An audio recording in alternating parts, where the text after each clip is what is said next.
We are back and better than ever. Hello, everyone, and welcome. This is your 4th and 1 podcast. We got 3 people for you. It's the 3 regulars. It is I, your host, Captain Boring of today's show.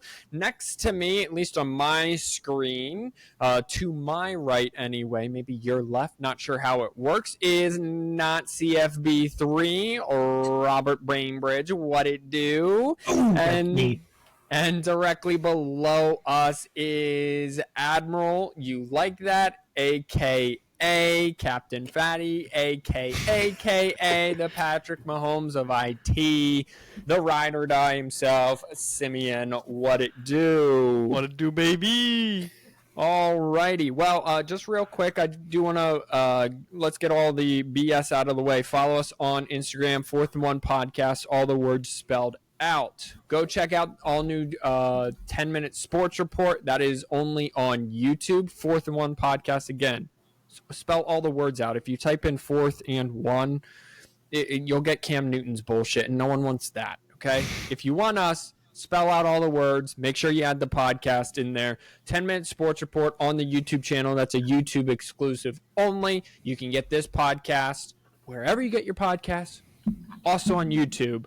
And then real quickly, gentlemen, I would like your reaction. The logo himself, Jerry West, Basketball Hall of Famer, died today, Wednesday morning, at the age of 86.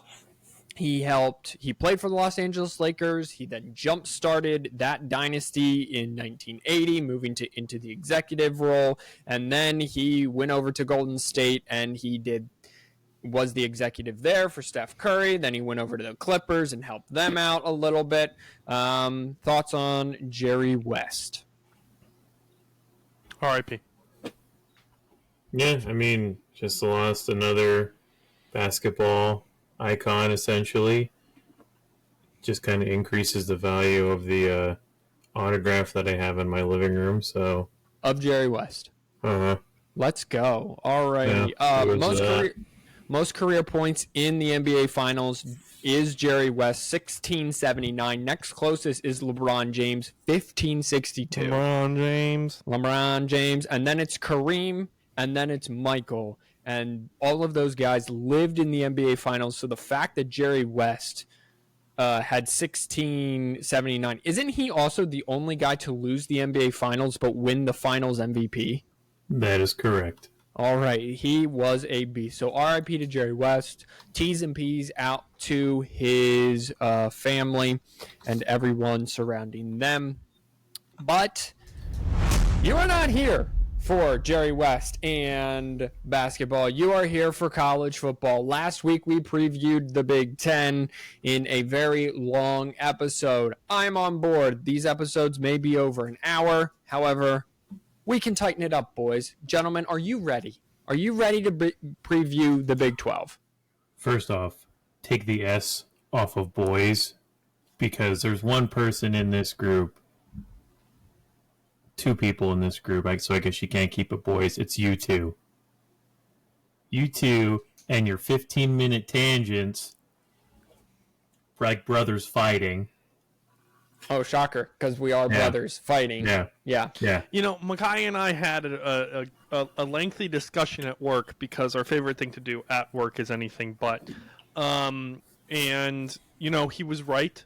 So I want it known I have like 1 or 2 sentences per team prepared.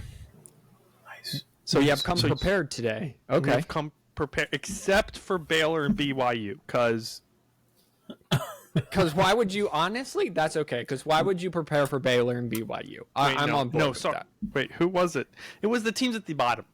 Houston and Cincinnati? Houston and, well, I didn't look at the same list you did. Don't talk about my Big 12 champs like that. Okay, let's start with Houston. Let's go. We're here anyway. I have thoughts. All right, go ahead. Roll right into it. Well, I'm trying. Where did they go? I was trying to pull up their schedule and do this like we did, because we have. All right, then you pull up the schedule and I'll get into it. How about that? All right, that would be great. So we will be starting with Houston. So all the research I did comes from a mix of 24/7 Sports and Athlon. and then some of it is I looked up myself because they weren't very helpful. Houston went 4-8 last year. They at that time they were under Dana Holgerson. Was it? I believe it was the year before that. They had all these returning starters. They were supposed to be one of the best group of 5 teams. They fell short, right? So they were 4-8. They have 8 returning starters, 5 on offense, 5 on defense. Willie Fritz comes in from Tulane, so that's why a lot of people are thinking new coach, going to be the bottom of the Big 12. Here's the deal. 20 transfers into the program, 30 transfers out, okay? Houston is the epitome of the transfer portal, just basically turning over that roster. Donovan Smith is back at quarterback. He had 2,800 yards last year, 22 touchdowns, 13 interception, but was limited this spring, had shoulder surgery, so whether or not he will be good to go by fall and how ready he will be to be able to hit the ground running is up in the air. Replacing 4 or 5 offensive line starters, so that just screams problems. Defense needs a lot of work. They allowed 31.5 points per game last season. Shaleel Wood comes from Tulane, where his defense ranked 24th in points per game. So hopefully to help shore things up. Simeon, since you got something to say and since you're all excited about it, why don't you go ahead and hit us with your schedule and your thoughts? Awesome. Love that. Awesome. Home against UNLV, at Oklahoma, home against rivals Rice, at Cincinnati, home against Iowa State, at TCU, at Kansas, home against Utah and Kansas State, at Arizona, home against Baylor, and at BYU. Here's my thoughts. We're taking this team down to the studs.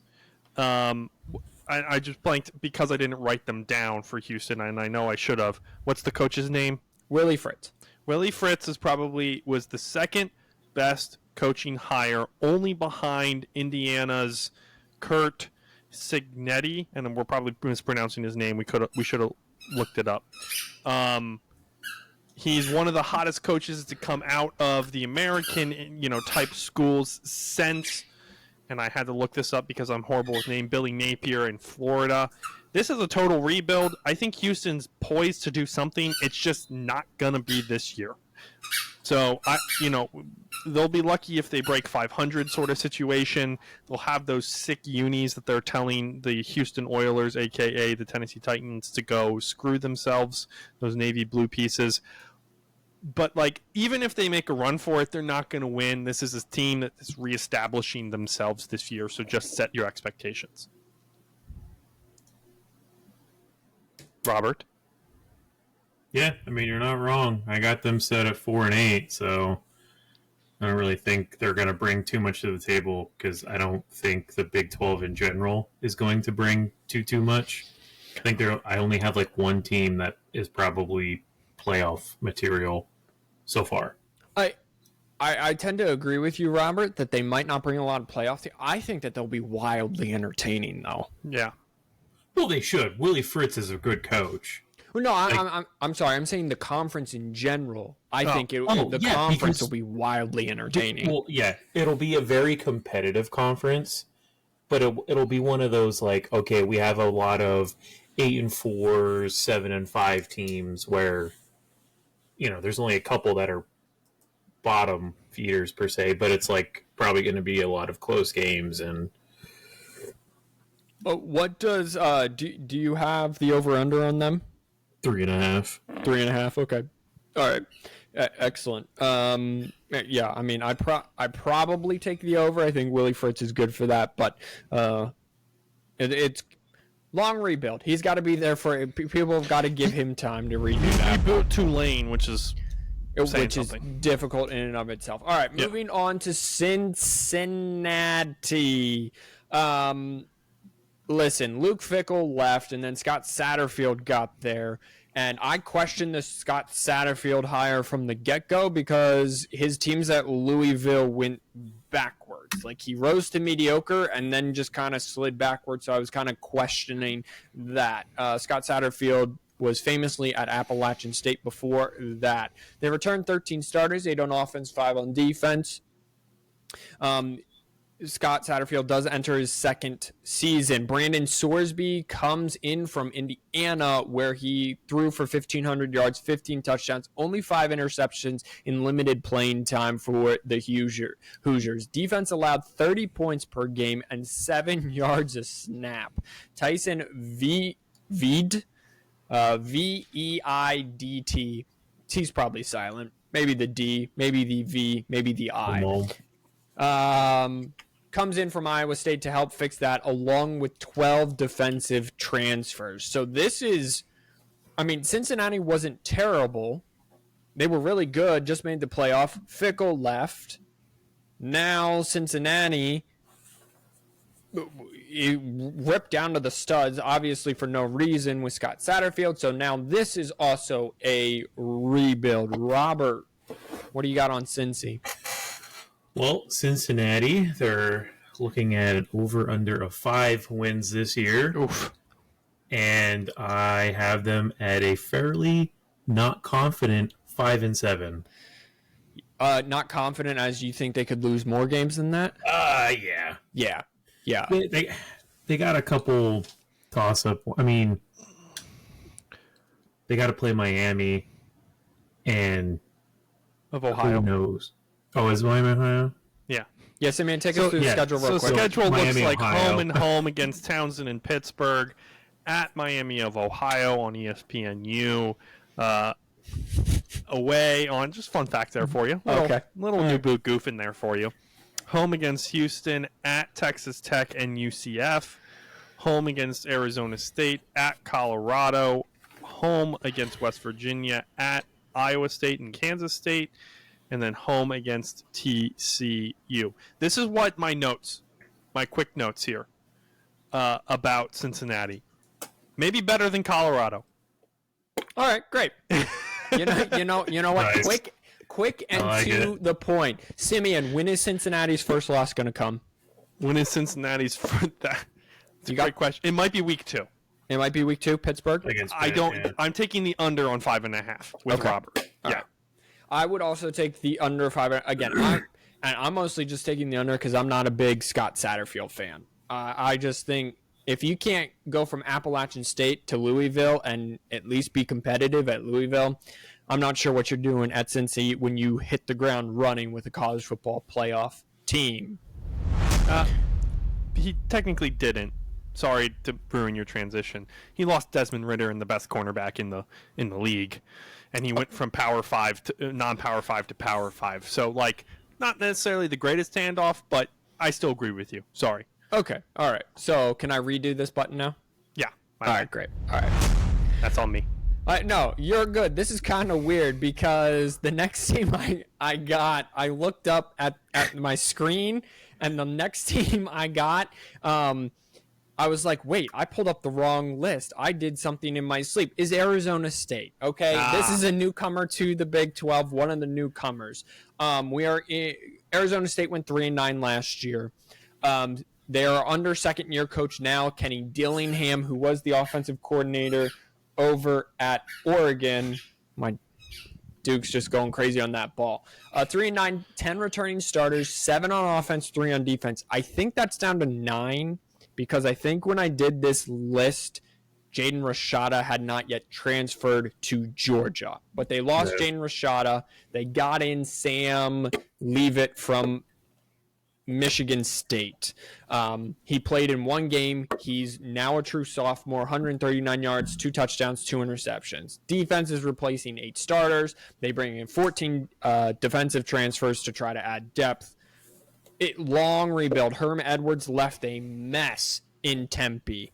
So long rebuild for Kenny Dillingham. 3-9. Try to get to 500 in a bowl, I would say, just to stay relevant. Let's go with Simeon this time. Go ahead, bud. Yeah, home and home against Wyoming and Mississippi State, at Texas State and Texas Tech, home and home against Kansas State, Utah, at Cincinnati and Oklahoma State, home against UCF, at Kansas State, home against BYU, and at in-state rivals Arizona. This is the other team I didn't put notes on because they're just forgettable. Arizona State's going to be the more dominant team in the state, and that's kind of what I care about. Again, it's a rebuild, so yeah, have fun maybe making a bowl game if you're lucky. Yeah, I mean they got them at 4.5 for the over/under. I mean, Take the under. well, I would. Yeah, I don't know. I would take. I'm taking the over. I'm either saying they're either going to be 5-7 or 6-6. So you're taking the over? Yes. Okay. Yeah, I think I'll go over just because it's Kenny Dillingham, and I actually have some faith in him. It sounds like Simeon's taking the under. Simeon, when's their first loss coming? Week 2 against Mississippi State. Is that who they're playing? Hold on. I literally just closed their schedule. I thought we were moving on from them. I'm sorry. Simeon, I'm just going to throw that question to you for every single team. Okay. So just keep it open, or at least give it right off the top there. All right. Okay. So really the bottom of this Big 12 is dumpster feeding, right? Yeah, you're missing one, which I'm assuming we're about to transition to. All right. Well, let's see. Is it BYU? Yeah, it's one of them. Yeah. Okay. That's one of them. All right. BYU went 5-7 last year. They returned 13 starters, 6 on offense, 7 on defense. Gary Bohannon comes in from USF. He has 3,300 career yards between 2 seasons, 24 career touchdowns, 13 career interceptions. Here's the thing with BYU, with how kind of irrelevant or quiet that program is, they suffered back-to-back losing seasons for the first time since the mid-2000s in 22 and 23 respectively. The defense gave up 6 yards per play. If you're giving up 6 yards per play, that means you're giving up a first down every 2 plays, for those of you that can't do math. They had 11 sacks the entire year, which was fewest of any Big 12 team, and I would probably go on record and say probably the fewest of any team in the NCAA. They bring back Jack Kelly, or they bring in Jack Kelly from Weaver State, who in 23 had 8.5 sacks alone. So maybe they're up to 19 sacks. Yikes. 5-7. Robert, let's go to you this time. 5-7 last year. Are they meeting that, or are they falling short? Yeah, they're going to go 6-6. At least I have them at that. Where is this confidence coming from? Hey. I got the mic, brother. The over-under is 4.5, so it's an appropriate over-under. I'm gonna go. I'm hitting with the 6-6. Okay, I reek of confidence. I'm not hearing it in your voice. Simeon, what you got? Home against Southern Illinois, at SMU and Wyoming, home against Kansas State, at Baylor, home against Arizona and Oklahoma State, at UCF and Utah, home against Kansas, at Arizona State, home against Houston. So all the big games they get at home, which is good for them. That's great. Utah stole all their thunder. Kyle Whittingham. There you go. Second try. I wrote it down to make sure. Did a really good job. Longest tenured coach, he's the longest now. I think that now that Saban's out, he's the longest tenured coach in FBS school. Maybe one of the other guys. I'm just looking at SMU. Yeah, that's week 2 versus SMU. That's going to be their first loss. The note here is, I forgot you came to the party. You'll be lucky to make a bowl game, and Utah stole all your hype and all your recruits. So this is a religious school that's getting burnt by the fact that they're a religious school, and Utah's down the road and is easier to play at. And people are going full Utah down at Utah for losing a game to BYU, right? Yeah. Famously, a Utah student threatening to detonate a bomb in the nuclear testing facility that Utah has on site. It is called the Holy War. Well, I don't know if they're allowed to call it that. I don't know if that's PC. Between Utah and BYU, whenever they get together, it is loads of fun. Simeon, SMU, the fact that you got SMU there, that's great, because I'm doing ACC. SMU's got a whole bunch of returning starters, including their starting quarterback, and Rhett Lashley has that place cooking. Yeah. So wouldn't be surprised there.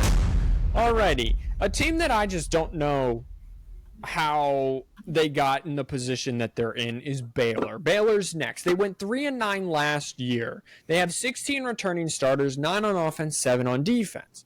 They were in the same position last year.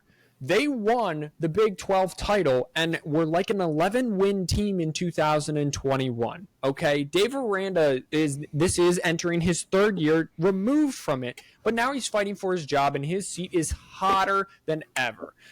Jake Spavital comes in from California to help the offense that only managed to score 21.5 points per game, along with Toledo freshman Daquan Finn, who had 2,600 yards, 22 touchdowns, only 9 interceptions. Here's the thing. Dave Aranda, known for his defense, defensive coordinator. His defense gave up 33 points per game, 6.5 yards per play. They brought in 7 transfers to help try to fix that. And Dave Aranda has now taken over the play calling duties again. Gentlemen, not since Michigan under Brady Hoke have I seen a team get close or in this case, make a conference champion, win a conference championship game, and then somehow go 3-9 and 3-9. Baylor fans must be just irate at this. Dave Aranda better get off to a hot start. Simeon, we're going to start with you. They better start 4-0, or I think Dave Aranda's out of his job. So, Simeon. Almost like they brought in a defensive coordinator after a really good offensive coordinator.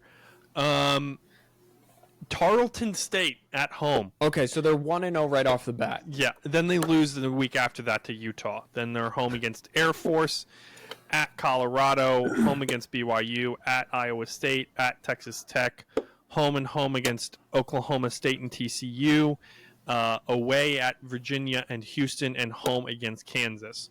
My notes for this is might do worse than Colorado. They need that. They need the Cali magic that Jake Spavital will bring them. I didn't know that Toledo quarterback was coming in. That's huge news. That's great for them. Robert, what's their over-under? The over-under is 5.5. I'm going to take the under. Are they hitting it, Rob? Well, the big one is going to be the Air Force game, because I have them at 6-6. But if they lose the Air Force game, they go 5-7. Okay, so Rob, take me through your win-loss for just Baylor real quick. Okay. Tarleton win, right. Loss Utah. Air Force could be a win-loss, either one. Okay. Losing at Colorado. Yeah. Okay. Beating BYU, losing at Iowa State, beating Texas Tech, losing to Oklahoma State, beating TCU, losing to West Virginia, losing to Houston, and then shocking at the end of the year, beating Kansas. All right, so when does Dave Aranda lose his job? Because there's no way that he keeps his job going 5-7 or 6. The Air Force game. If he loses to Air Force? Yeah, if they lose that Air Force game, and then you have to go to Colorado, where like all the media attention is going to be there because they'll be going up against like an 0-3 Colorado team at that point. No, they'll be 1-2. 1-2, same thing.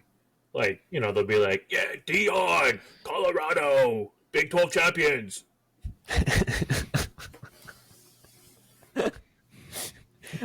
You know what? This is just right now. This episode is going smoothly, working out perfectly. Knock on wood. And I say that because guess who's next? And it is the people from Boulder. Listen, I'm going to give us grace because I think Robert Robert just has a disdain for the hype that Colorado gets.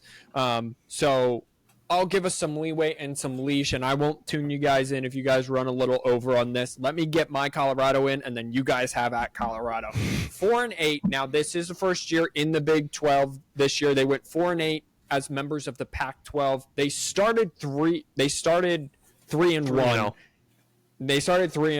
and then went 1-8 down the stretch, including in including losing their last 7 games. They've returned 12 starters, 5 on offense, 7 on defense. Travis Hunter is one of the best, one of the most productive two-way players we have. One of the best athletes in the NCAA right now. He had 3 interceptions last year, and then he also played wide receiver where he had 700 yards. I didn't know he had that much, and 5 touchdowns. Shedeur Sanders also returns. Very efficient quarterback, 3,200 yards, 27 touchdowns, 3 interceptions.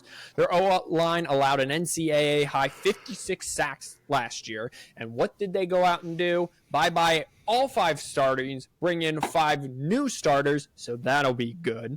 They brought in 27 transferred, 22 transferred out of the program. Robert Livingston comes in from Cincinnati, the Bengals, NFL side, to try to fix the defense that gave up 35 basically points per game. And most importantly, they gave up 176 and a half rushing yards. They play Big 12 defense. Game.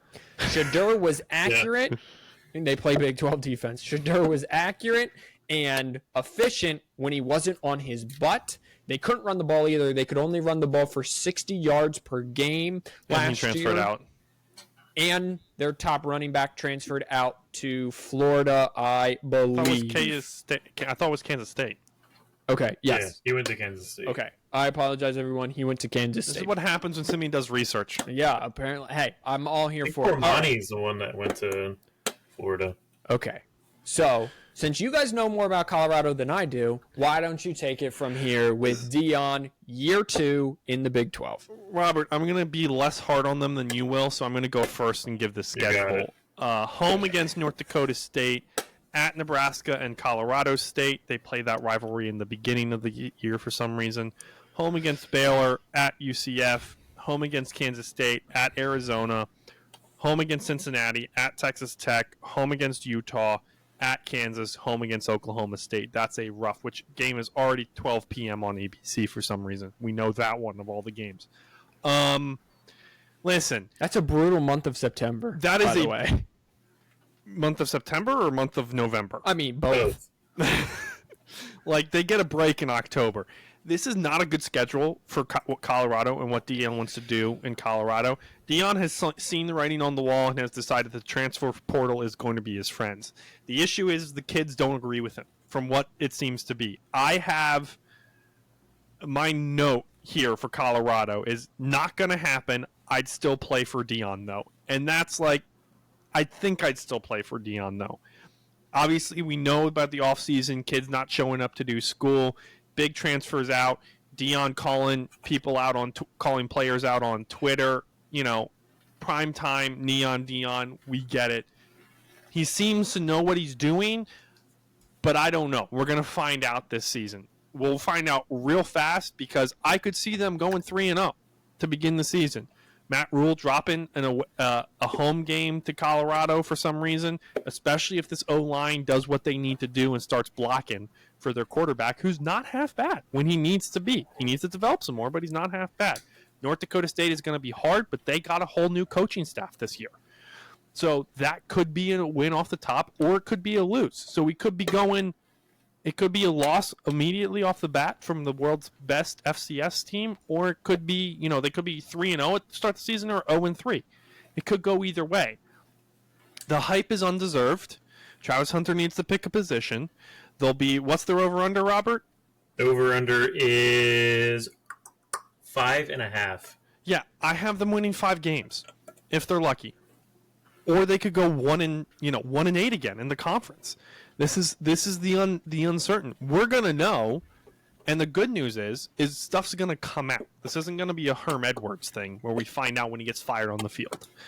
Stuff will come out, and Dion will take care of it. It will be straight up. So I have him going under. Maybe I'd still play for Dion. Who knows? Yeah, I got them going under. 4-8, 3-9. I mean, they very well could be 0-3 before going and beating Baylor.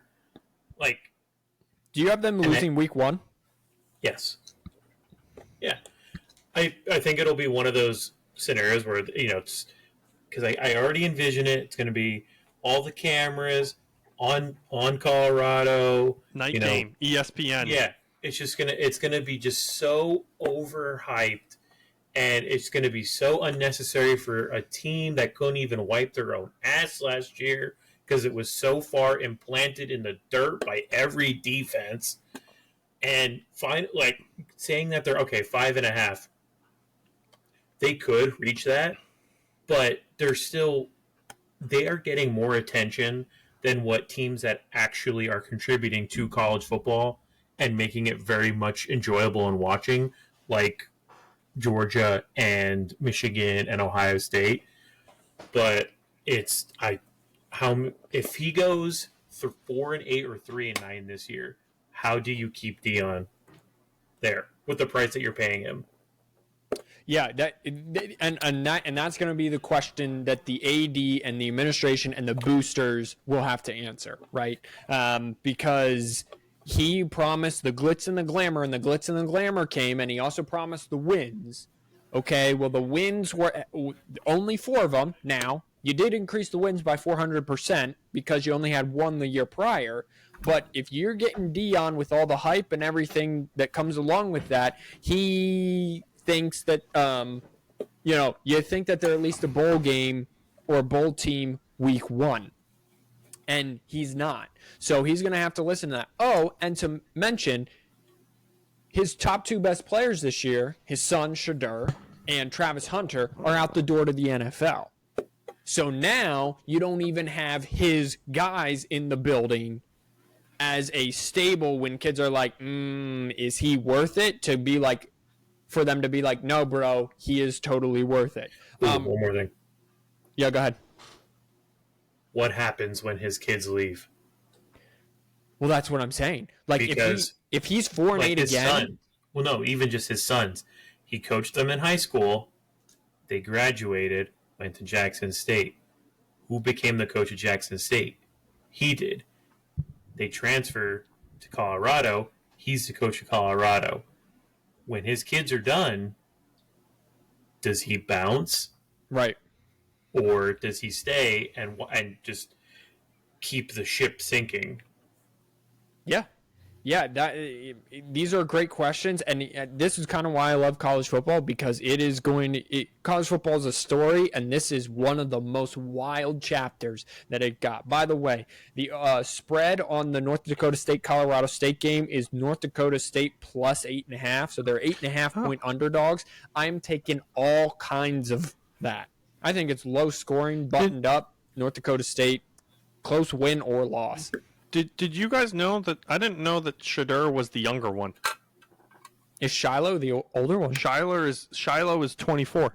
Oh, wow. Well, he likes to get cooked, so he needs to kind of act at his age. Yep. Well, wait, Shiloh has a bankruptcy case going on against him right now. Yeah. This just keeps getting again wild in the story of college football. Wild chapter is Colorado, and it's about yay thick. Everyone else is this thick. Colorado is yay thick, and it's only year 2 of Dion. All right, UCF, who I think could have a really good year or just a really mediocre year. This is Gus Malzahn season 3, I believe. They went 6-7 last year, so they made a bowl game and then lost it. 10 returning starters, 5 on offense, 5 on defense. KJ Jefferson, who this will be his 7th year, by the way, comes in from Arkansas. 6th year. He has 7,000 career passing yards, 64 career touchdowns. They are replacing 3 of 5 starters along the offensive line in front of R.J. Harvey, who ran for 1,400 yards and 16 touchdowns last year. Kobe Hudson is back at wide receiver, who had 900 yards and 8 touchdowns. UCF ranked last in the Big 12 in 23 in rush defense, and they brought in 15 defensive transfers. Gus Malzahn, if you take his Auburn history, it's a good year, and then really mediocre to bad years, and then he pops. And then 2 so bad years, and then he pops again. So will he have that success at UCF? And will he pop in year 2 in the Big 12? We shall see. Simeon, let's start with you. Home against New Hampshire and Sam Houston. I think Sam Houston's a new FBS school this year. Don't know for sure though.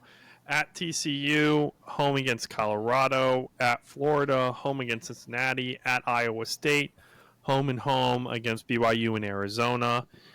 Away at Arizona State and West Virginia, and home against Utah. I'm not 100% sure what I mean. Sometimes you write notes to yourself thinking you're going to remember in a couple hours. This is what I wrote for UCF. Any chance at a future, just go to a bowl game. And I think really what that means is this is going to be a 6-6 sort of team. I'm not expecting too much from them. I think they have. I think they lost a lot too again this year. Like it was kind of same in, same out, if I'm remembering my notes correctly. So I don't know. I think they have the right people where they need to be, but I wouldn't expect any pop. Yeah, the over/under for them is 7.5, which I think is very generous.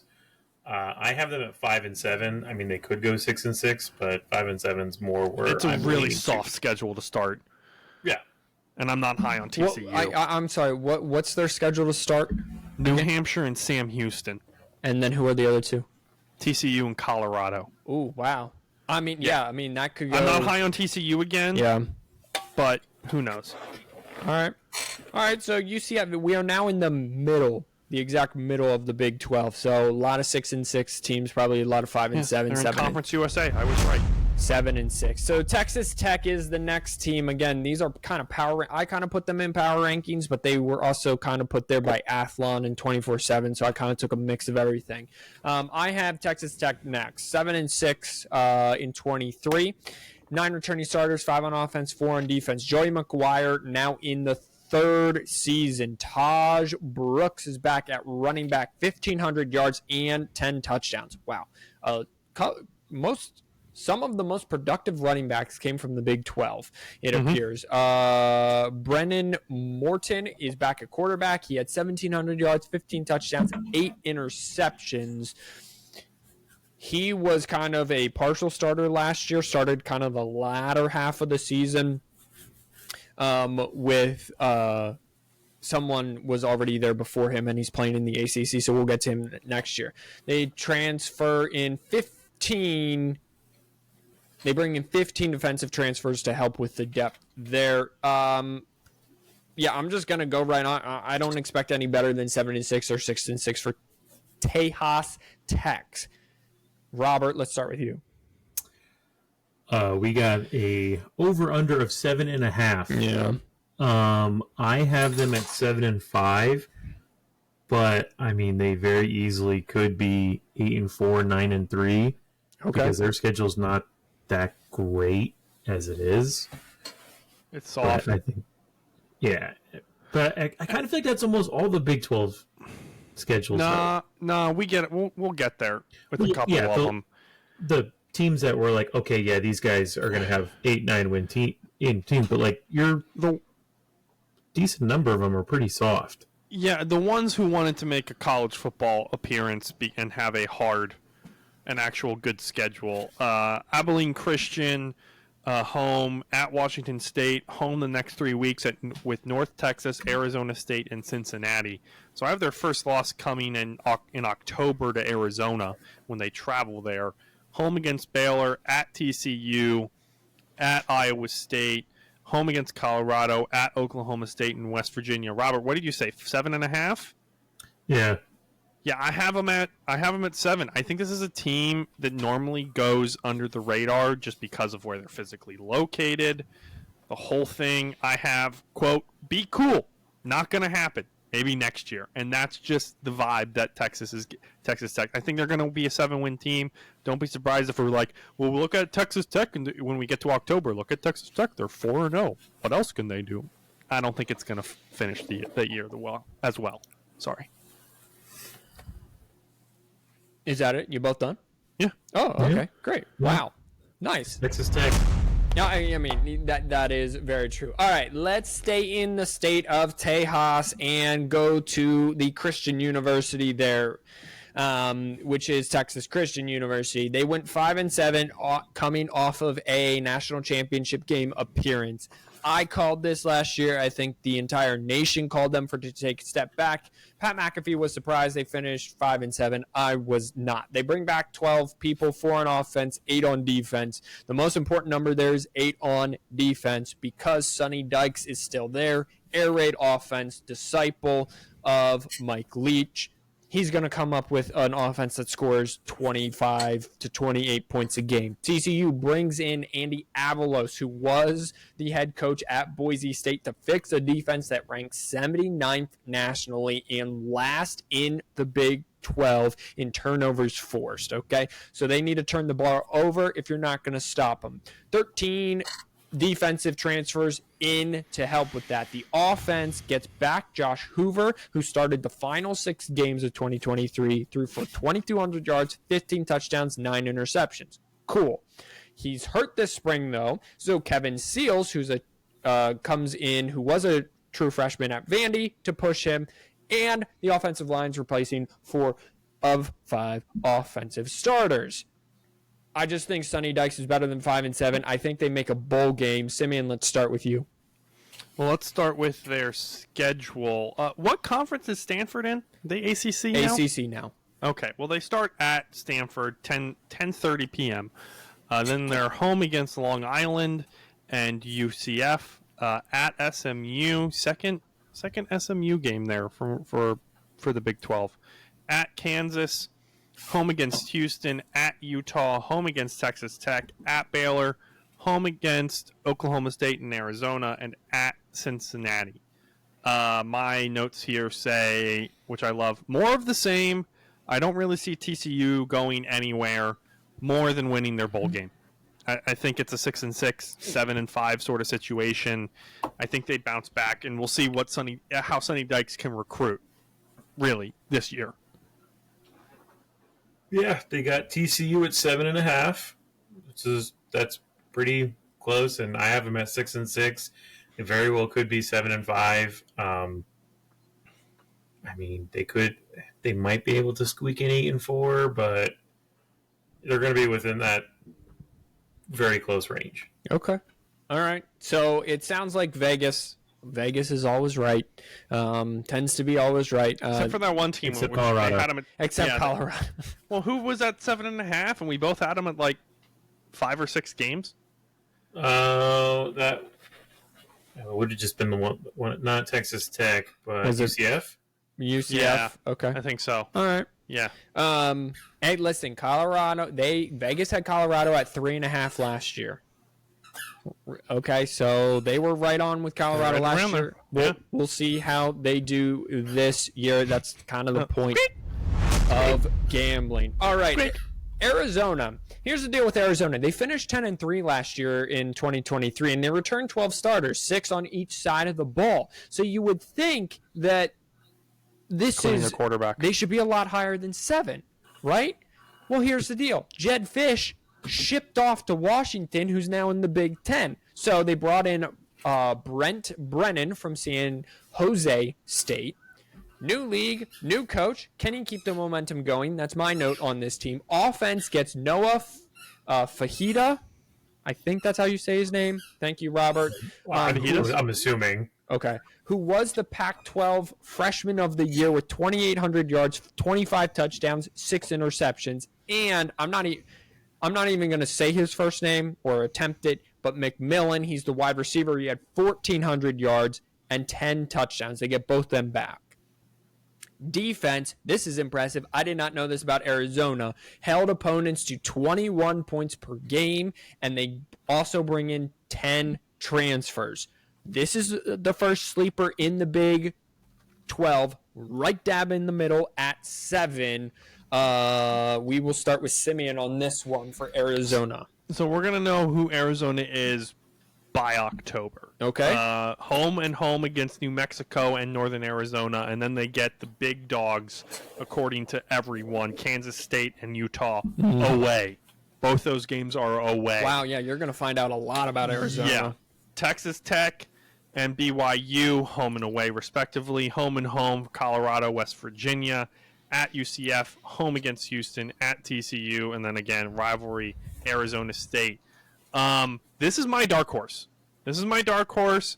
Brett Brennan, I remember looking at being like, oh, look, San Jose State's up there in the FCS every year. So very successful. Another good hire. Obviously not the best hire. But can he keep it going? He kept the people he needed to on offense, strengthened the defense. It's my dark horse. I'm guessing they're going to be around 8 or 9 games according to Vegas. I'm going to assume they're going to be around there. But, if they beat Utah and Kansas State at the beginning of the season, they might be your conference champions. So we'll see. We'll know right off the bat. Robert? So they got them 8 wins. That is where they are sitting. I, personally, would go over and have them at 10-2. Wow. With their losses to Kansas State and Utah. So which are both road games. So they do it again. They basically go 10-2 in back-to-back years because they went 10-2 and then lost in the bowl game. Very interesting in Arizona. We're going to have to keep the eye on that because they were able to keep Noah Fajita and McMillan in the building. A lot of people thought that they would go to Washington with Jed Fish. The biggest key is both their losses come in September. Yeah. So and then they go on a big run, which is going to put them right in for the playoff. You're always okay to lose games in September. And now you're allowed 2 losses guaranteed and still be in the mix. It just depends on where they come. Robert, what an excellent point on Arizona. All right, West Virginia. Neil Brown was on the hot seat last year, and then he was like 4-4, and then he ripped off a gaggle of wins, or 6-4, excuse me, and then ripped off a gaggle of wins. So he finished 9-4 last year. They gave him a contract extension. I still think he's on the hot seat there in Morgantown. 13 returning starters, 7 on offense, 6 on defense. CJ Donaldson, the running back, returns he had 800 yards and 11 touchdowns, along with Jaheim White. He also had 800 yards and 4 touchdowns, so they use a 2-back system to keep them fresh. Hashtag wear and tear system, college football 2025.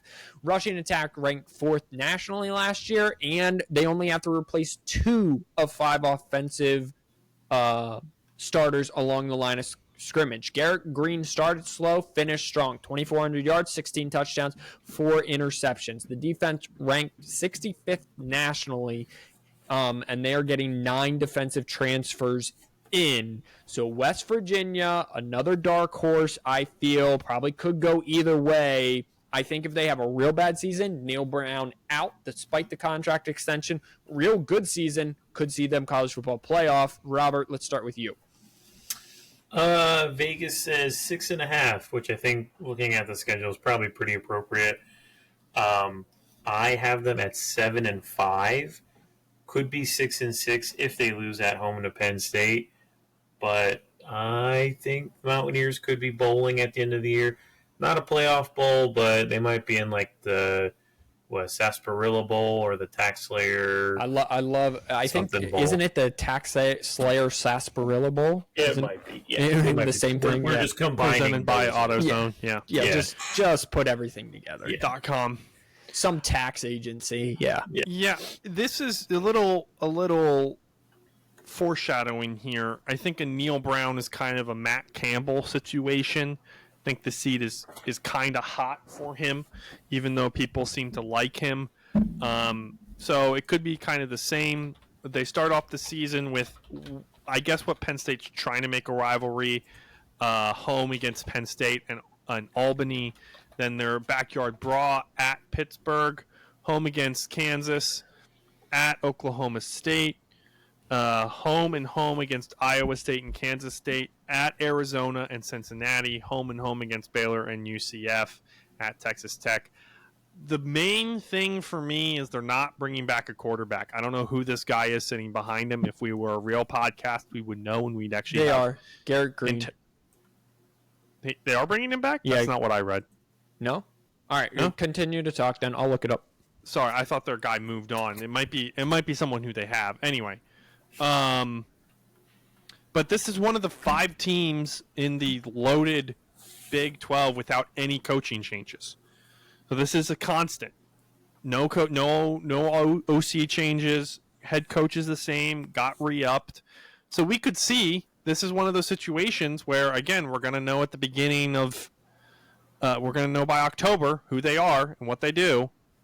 So that's what I have. It is still Garrett Green.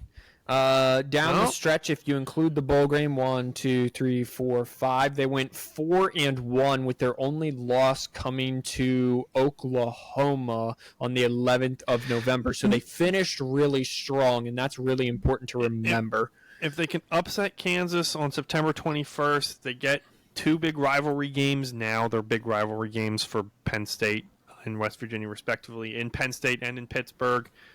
You know, they could go in 4-0 against Oklahoma State, but then they have Kansas, Oklahoma State, Iowa State, who, spoiler alert, I'm not bullish on, and Kansas State. So, like, you're going to know they're going to be out by November. When's their first loss coming? Week 1, Penn State. To Penn State? Yeah. I think they actually win that game, but that's for a song for another time. You mentioned Iowa State there in whatever town they're in. They're in Ames, Iowa. Thank you, Simeon. They went 7-6 last year. They are returning the top of the Big 12 is returning basically their entire roster. All of these teams are 17 returning starters, 8 on offense, 9 on defense. This is already season 9 under Matt Campbell. And I remember when Iowa State sucked, and then Matt Campbell arrived, and then they were mediocre, and then they were pretty good and were making Big 12 championship games.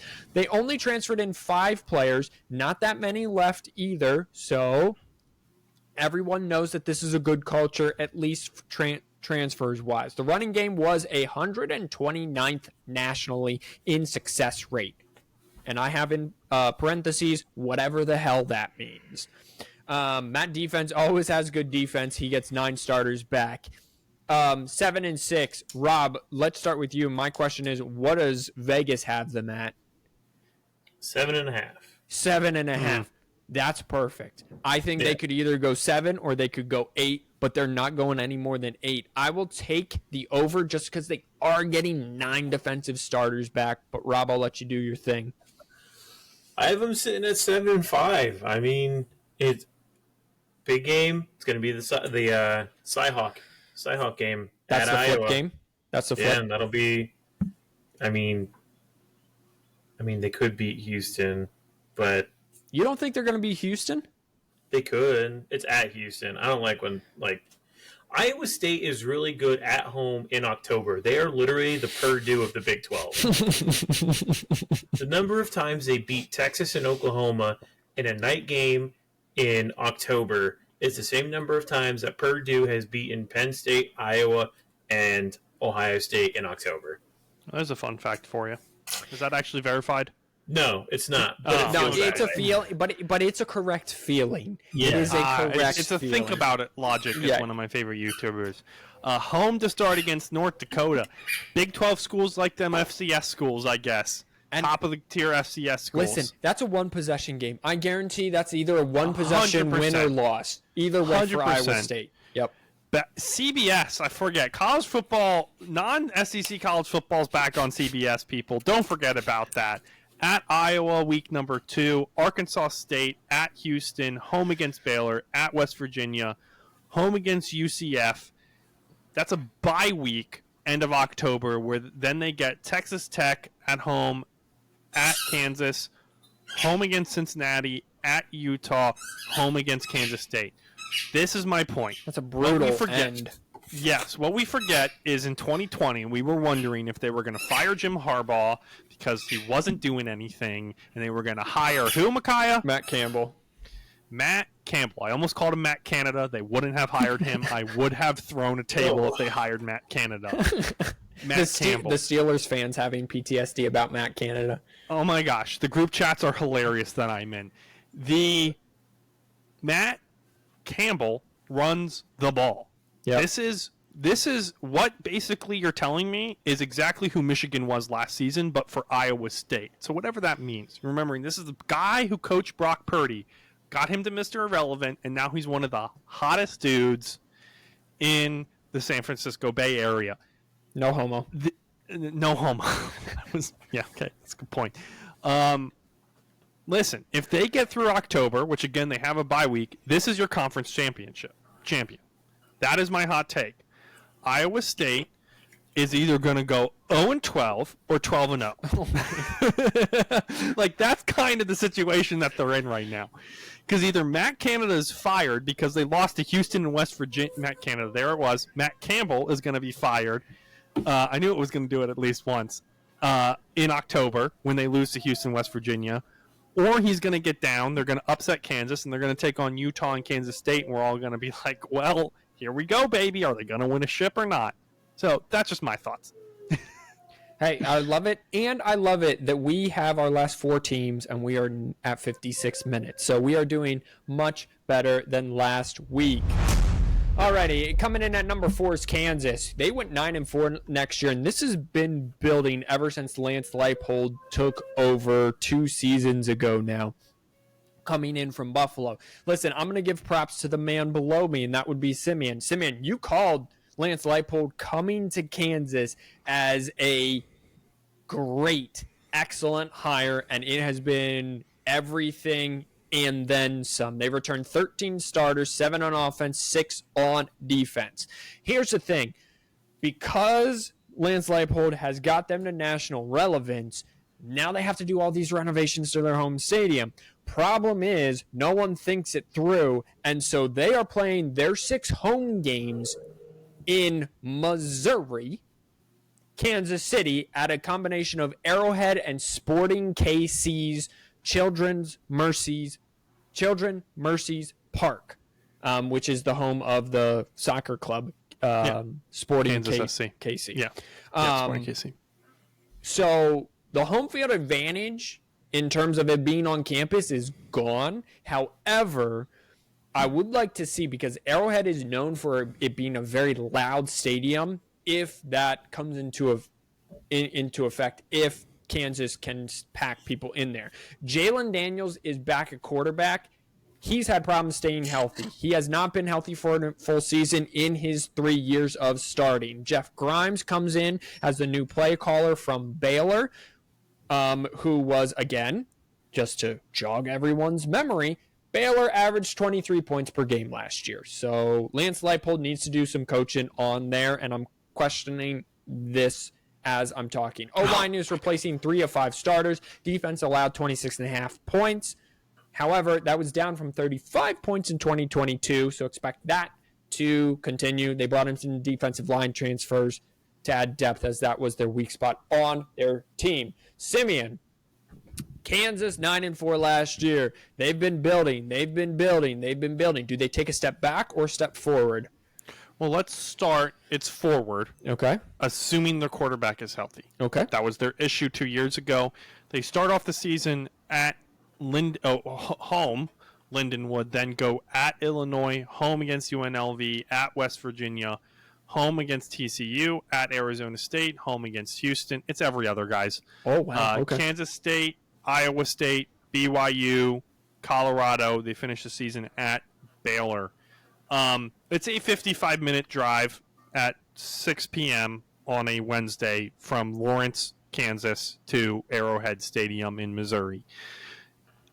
These kids want something to do in Lawrence. I'm not – you remember, Micaiah, right? The season that they upset Texas, they went on like that 4-0 run at the end, and everybody's like, whoa, what's Kansas doing? They upset like Texas and Oklahoma or one of the two. Yeah.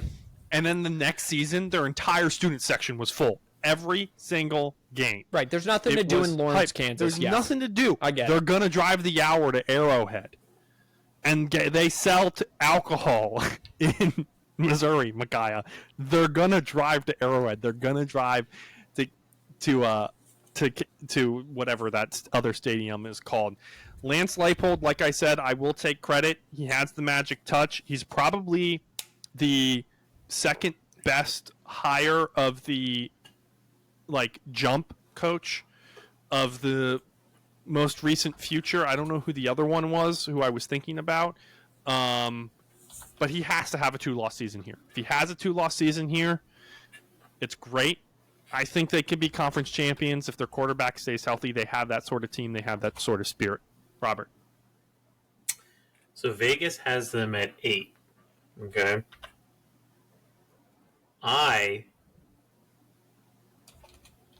Now, open mind here, people. They're not losing. Excuse me? Because the big game at Kansas State. They beat Kansas State. You got Iowa State, BYU, Colorado, and Baylor. Who's going to beat them? And it's Iowa State in November, not October. And it's home. He brings up a very valid point, Kai. That's what I'm talking about. So you're saying that they're going undefeated? Very well possible. 11-1, 12-0. I'll take 12-0. It depends on that Oklahoma State game. So Children's Kansas Mercy. State, yeah. By the way, Simeon, the greatest thing you said is that it's a 55-minute drive. I love the fact that you just know that. It's even better when they play at Sporting KC's stadium because it's only a 30-minute drive from Lawrence, Kansas. So it's not Manhattan, Kansas, people. It's Lawrence. Listen. That's a hot take. It's clipping it. I'm putting that on the Instagram page. You got Kansas going undefeated, yeah? Yeah, I'll take it. Okay, listen. I think that eventually the travel or not playing on campus will hurt them at least for 1 or 2 games. So I don't have them going undefeated. I got them better than 9-4. I got them better at 8 or whatever BS that Vegas had.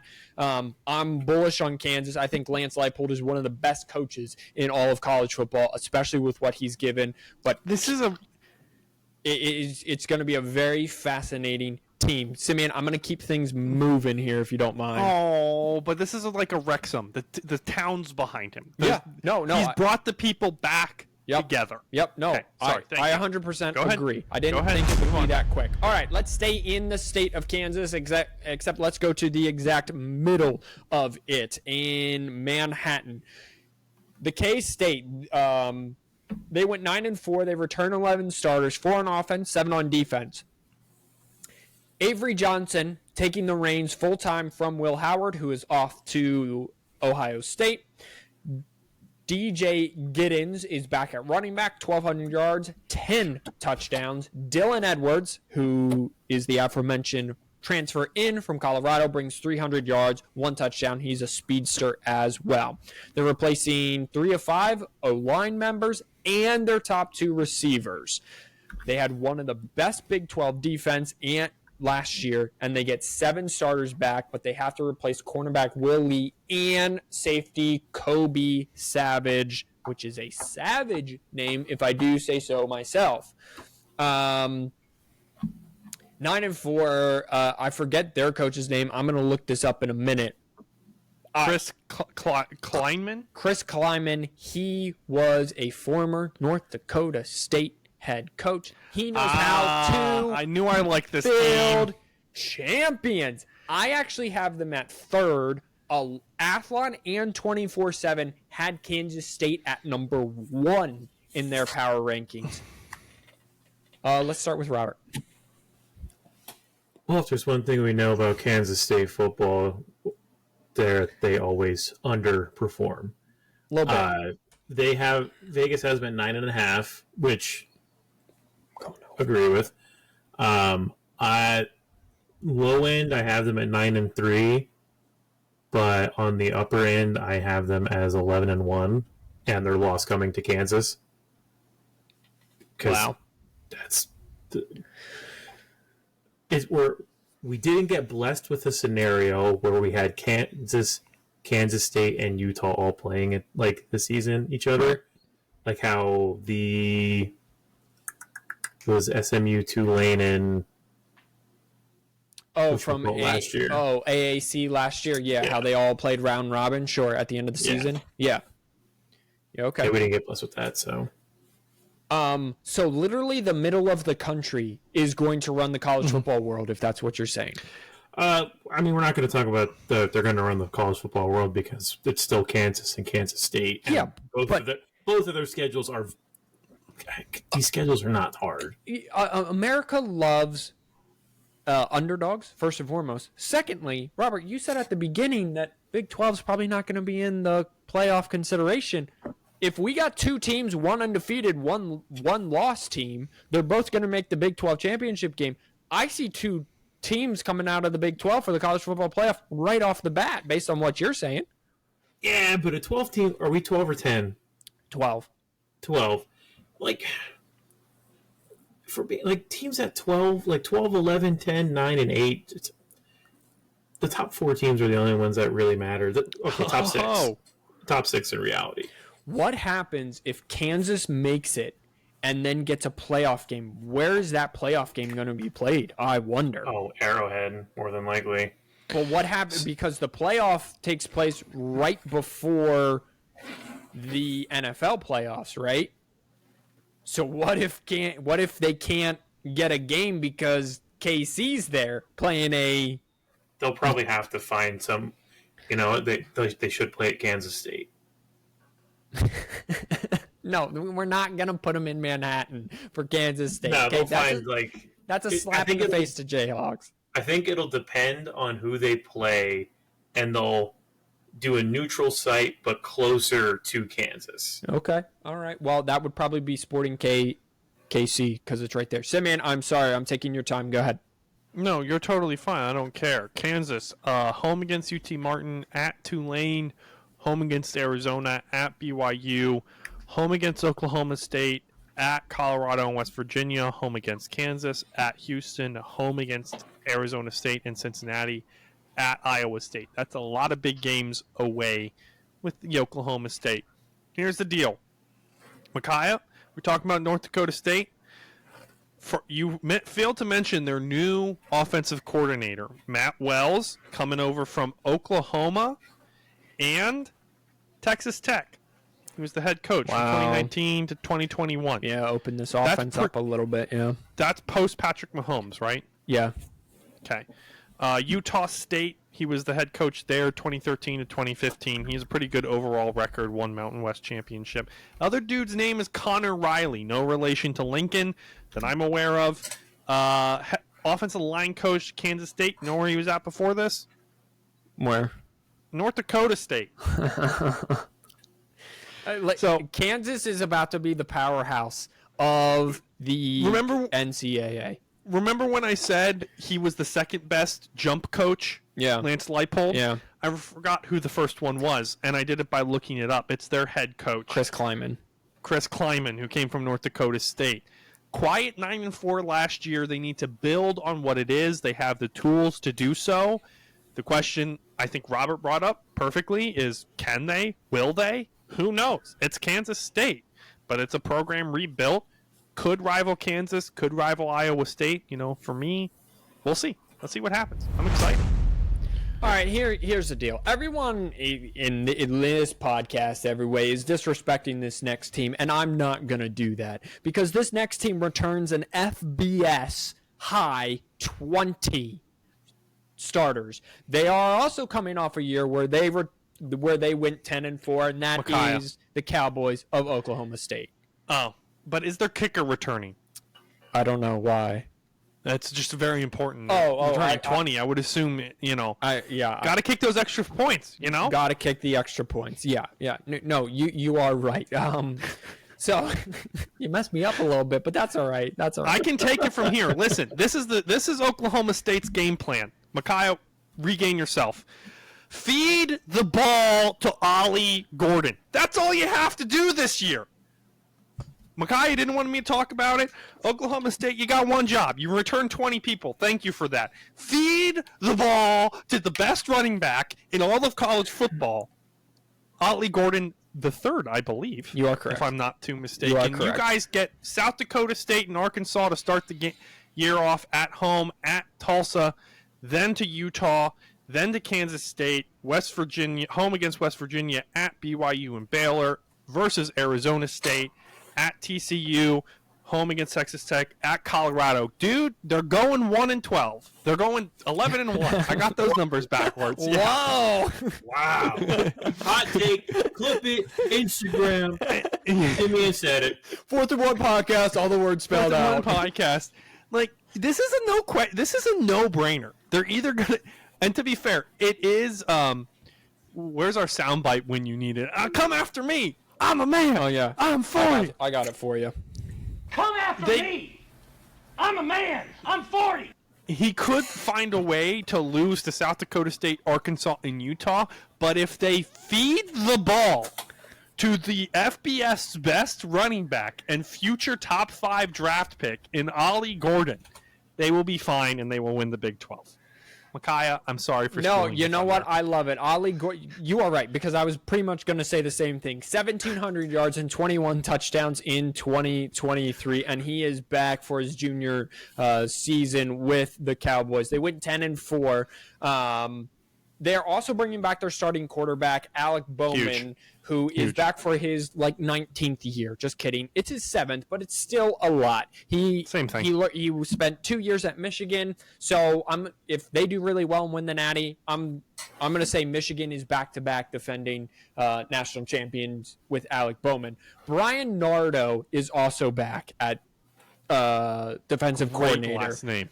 Yes, it is. Defense was 12th in pass efficiency out of 12 teams in the Big 10 or Big 12, last year. So they got to shore that up. They won 5 of 6 one-score games in 2023. So can they win the close games again? Make or break it. Let's go. I think it's make. Rob, what does Vegas have them at? 7.5. That's right. That is the most asinine number I've ever heard.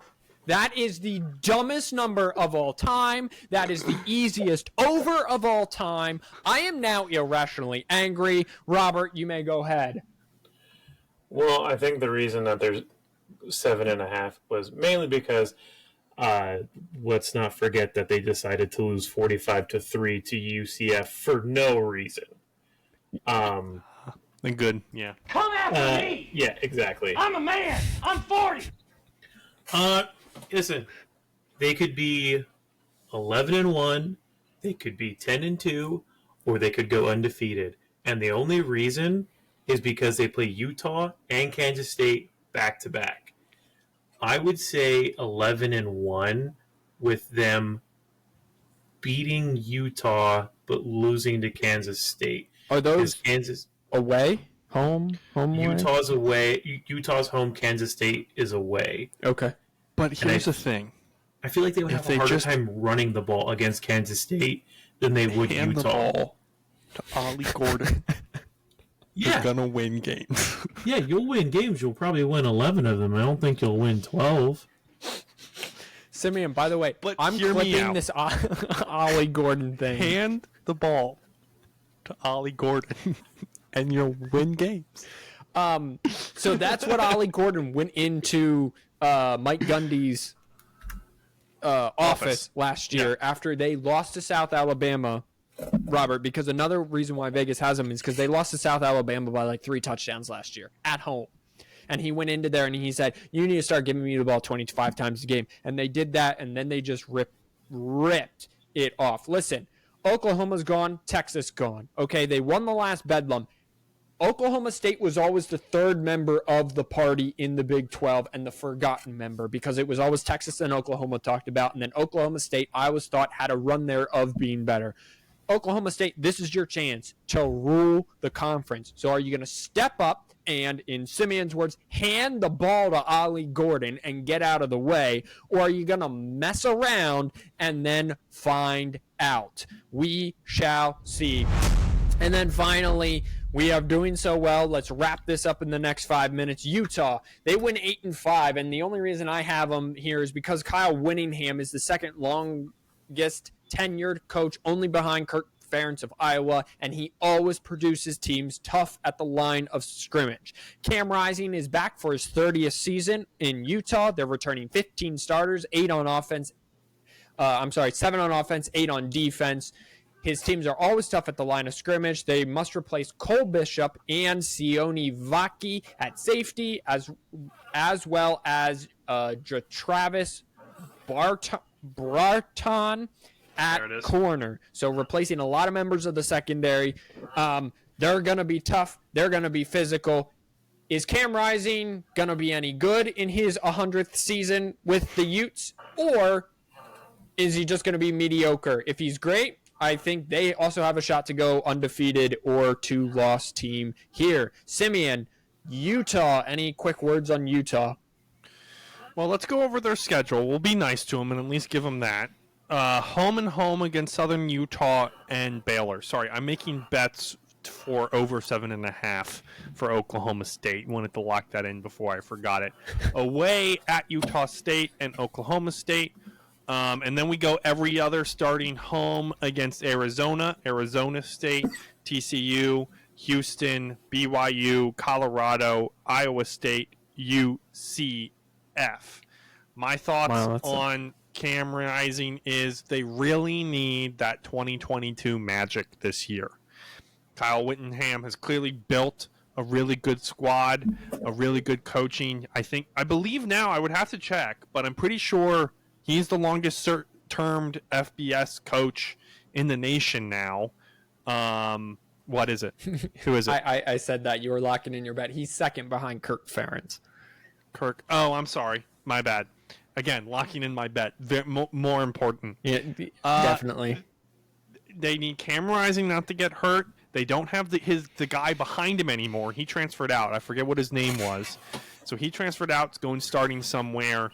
They have a pretty soft schedule, all things considered. This is, again, probably who we're going to see facing up against Oklahoma State, Kansas, or possibly Arizona or Kansas State in the final.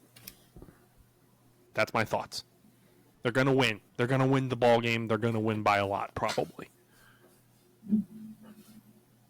That was nice. I like that. Thanks. Vegas. 9.5. That's what they got him at. Okay.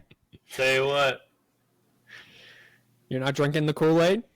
12-0, bud. Oh, let's go. Let's go. 12-0, and then we get Kansas, Utah, Big 12 championship, and we all know how that goes because that's Rock Chalk Jayhawk. That's Rock Chalk Jayhawk. That's also 3 teams or 4, depending on how you mix it out. Dude, Big 12 could run FBS this year. Here, the biggest problem, though, strength of schedule. Yeah. No, I mean, like right now, the Big 12, because they don't know who to play outside of the teams in the Big 12, like, is the MAC.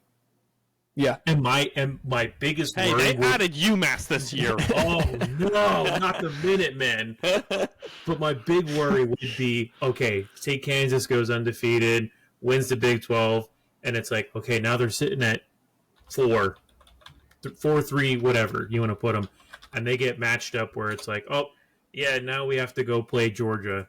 Like, now we're looking at a TCU Georgia thing again where they could just get blown out of the water because the schedule's just so light, and you might not really know who these teams are until the playoffs. Love the point. I'm going to make 2 points here, and then we are going to get out of here. Point number 1. Big 12 is going to be entertaining. Said it at the beginning of the show. Nothing we said today has made me falter on that. Number 2, UMass's schedule. I just want to read this real quick, and this is completely off because there's one outlier. So Eastern Michigan, Toledo, Buffalo, Central Connecticut State, Miami of Ohio, Northern Illinois. And then on October 12th, they are hosting potentially the top team in the SEC in the Missouri Tigers. Everyone hear that? On October 12th, UMass is hosting, potentially, at the time, the Missouri Tigers. This was a home and home. Again, this is why I hate college football scheduling. I'm sure it was scheduled 1,000 years ago. and they are going to host the Missouri Tigers. So that's something to watch out for, and I think it is very funny there. All right, that will do it for us here at the 4th and 1 podcast. Thank you, everyone, for being here. Go follow us on Instagram. Make sure you wash those hands, you filthy animals. This was awesome. Next week is the ACC. Cannot wait. God bless you. Peace out, everybody. Let's go, baby!